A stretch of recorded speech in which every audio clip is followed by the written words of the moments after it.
This is Time Warner Cable's local edition. I'm Brad Pomerance. We're joined by Anthony Duarte. He is the president of the Hacienda-La Puente Unified School District Board.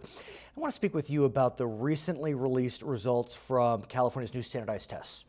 Last year, the students took it, no results released. Correct. This year, they were released, and the results were not promising. No, not promising. There's still a lot of work that needs to be done. Yeah, let's talk about English language arts. Overall, 44% met standards, but if you look at disadvantaged youth, only 31% met standards. What does that say to you, sir? You know, it just means that there's a lot of work to do to really close that achievement gap. And I know in Hacienda-La Puente, we had similar numbers. We met or exceeded standards in a lot of them, but we saw that our Latino kids and our African American kids performed a lot lower than some of our Anglo and Asian students. See, I think your school district is a perfect microcosm because when you think about Hacienda-La Puente, of course, it's a melting pot, but you have a lot of Asian kids and you have a lot of Latino kids. And when you look at the numbers for those two groups, Asian American children met or exceeded standards in math at 72%. Correct. Latino students at 32%.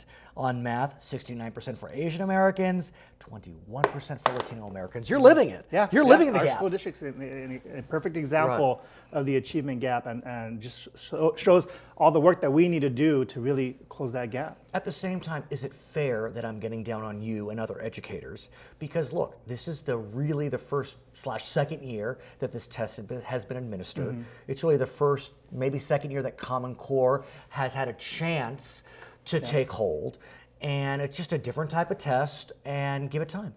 There were some glitches with the test. It took a lot longer for the students to take. They're not used to taking it on computers.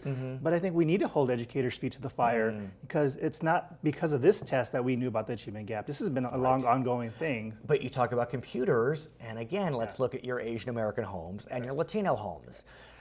Anecdotally, or maybe not, studies indicate that Asian American homes have computers, have broadband. Latino homes don't have as many computers and less broadband.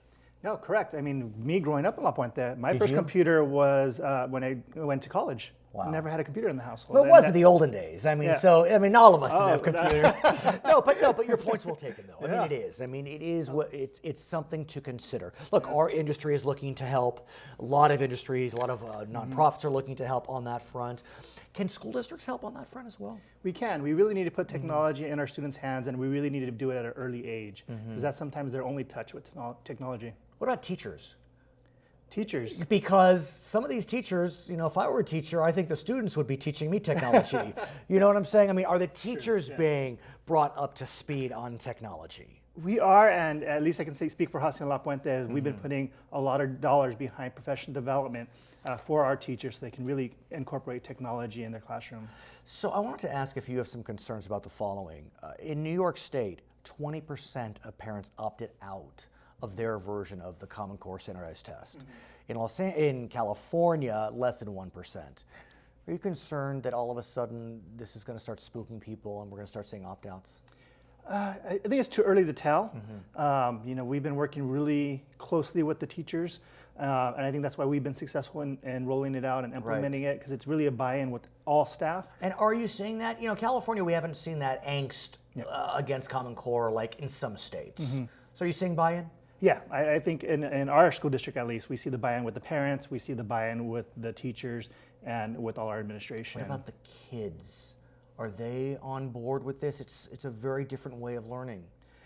For some of the older students, it's different. Right. But for the younger ones, they're enjoying it. His name is Anthony Duarte. He is president of the Hacienda-La Puente Unified School Board. My name is Brad Pomerance, and this is Time Warner Cable's local edition.